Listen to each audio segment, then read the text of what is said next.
9 जनवरी को प्रधानमंत्री नरेंद्र मोदी उड़ीसा की राजधानी भुवनेश्वर में 18वें प्रवासी भारतीय सम्मेलन का उद्घाटन करेंगे और ये मौका बहुत खास होगा क्योंकि 5000 के लगभग प्रवासी भारतीय इस सम्मेलन में हिस्सा लेंगे।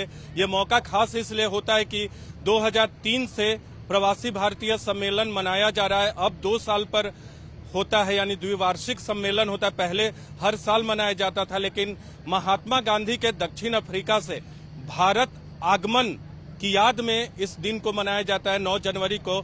और इस मौके पर भारत को दुनिया के अलग अलग देशों में फैले प्रवासी भारतीयों से जोड़ने का सबसे बड़ा सम्मेलन है।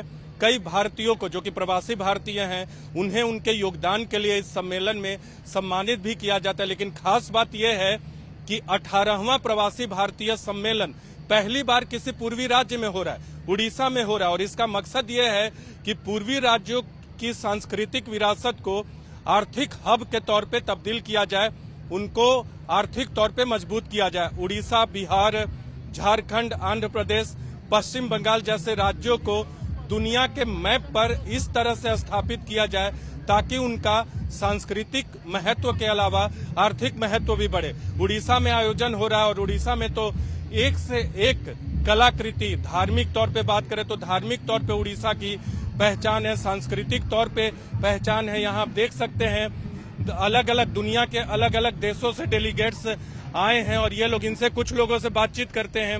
मैम, आपका नाम? मैं मोनिका भटनागर, कतार से हूँ। कतर से आई हैं, क्या मैसेज लेकर आई हैं, क्या मैसेज देकर जाएंगी? मैसेज तो यही कहूंगी कि इंडिया को हम प्रोग्रेस होते हुए देखना चाहते हैं। मोदी जी ने हमको बहुत गर्व फील कराया है। कैसे फील कराया मोदी जी ने गर्व, ये बताइए। हमको रिस्पेक्ट मिली है बाहर रह के। किस तरह का respect? Now they look upon us like India से हैं तो yes, before we were not recognized. खुलकर बात कीजिए। सिंगल लाइन, जैसे लोग पहले यूएस जाने के लिए तरसते थे ना, अब लोग इंडिया आने के लिए तरसते हैं। ठीक है, और कुछ बताइए। What a warm welcome we all got it at the Orissa airport. That was really warm welcome. We all got टीका लगाया उन्होंने, रेड कार्पेट वेलकम था, सबको फ्लावर्स दिए। What a decoration all airport was. Ma'am, अपनी बात आप पूरी कीजिए, आप कुछ कह रहे हैं। बोलिए। कि पहले भारत के नाम पे जैसे हम लोग बोलते थे कि वी आर फ्रॉम इंडिया, उतना रिस्पेक्ट नहीं मिलता था, टू बी वेरी फ्रैंक। लेकिन आज ऑल ओवर द वर्ल्ड अगर भारत सुनते हैं, हाँ, वो हमसे पूछते हैं कि are you from India, and wow, उनके मुंह से ये निकलता, चाहे वो यूएस जाए हम लोग, या यूके जाए, या ऑस्ट्रेलिया जाए, या न्यूजीलैंड जाए। हाँ, और हम फ्रेंड्स तो हमारे यहाँ जहाँ भी हम जाते हैं, जैसे ये बोल रही है निकिता जी, एक्चुअली आपको रिस्पेक्ट मिलती है। आप हमारे सामने क्यों हैं? क्योंकि इंडियन ने एक रिकॉग्नाइजेशन बनाई है वर्ल्ड में अपनी। सर, आप कुछ कह रहे थे? आप? बिल्कुल, मैं यही कह रहा था कि आज का जो कल हम एयरपोर्ट पे आए और उसके बाद यहाँ आए, we have seen in new Odisha, welcome बहुत अच्छा हुआ। तो आप ये बताइए, पहली बार विकसित भारत का संकल्प है, थीम है विकसित भारत, और आप लोग का उसमें योगदान क्या हो, कैसे योगदान देंगे? प्रधानमंत्री मोदी का जो मकसद है, सपना है, उसे पूरा करने में कैसे योगदान देंगे? आपसे मैं एक बात कहना चाहती हूँ, ये हमारा तीसरा पीपीडी है। जब से प्रधानमंत्री मोदी जी प्रधानमंत्री बने हैं, तो पहला उनका जो था वो हम लोगों ने वाराणसी में अटेंड किया था। और आपने जो पूछा कि क्या योगदान देंगे, तो प्रवासी भारतीय का बहुत बड़ा योगदान है आज उत्तर प्रदेश के विकास में। वहाँ पे उन्होंने प्रवासी भारतीय रखा था, इतना सारा इन्वेस्टमेंट बाहर से आया है और आज उत्तर प्रदेश जिस तरीके से विकसित हो रहा है, हाँ, वो पूरी दुनिया में आज उसकी एक छाप है। आप कुछ कह रहे हैं? सो डेफिनेटली मैं उड़ीसा से हूँ, I am from Orissa, I am born brought up here. रहते कहाँ हैं? मैं अभी यूएस में रहता हूँ, मैं साइंटिस्ट हूँ सेमीकंडक्टर इंडस्ट्री से, तो मेरा धरती से मेरा काफी लगाव है। तो आपका लगाव है और पहली बार आपकी धरती पर प्रवासी भारतीय, न कि आपकी धरती पर बल्कि किसी भी पूर्वी राज्य में पहली बार हो रहा है, तो क्या मैसेज जाएगा? आप उड़ीसा वासी हैं, आप बेहतर बता सकते। देखिए, उड़ीसा में पोटेंशियल बहुत था, तो लास्ट 20-25 ईयर से थोड़ा नेग्लेक्ट हुआ था। देखिए, आप सब स्टेट कंपेयर कीजिए, ये काफी पीसफुल है। बाकी स्टेट में जाएंगे, हिस्टोरिकल है, रिलीजियस है, कल्चरल है, टूरिज्म पोटेंशियल तो अनमैच्ड है, आपका religious tourism potential, cultural potential बहुत है।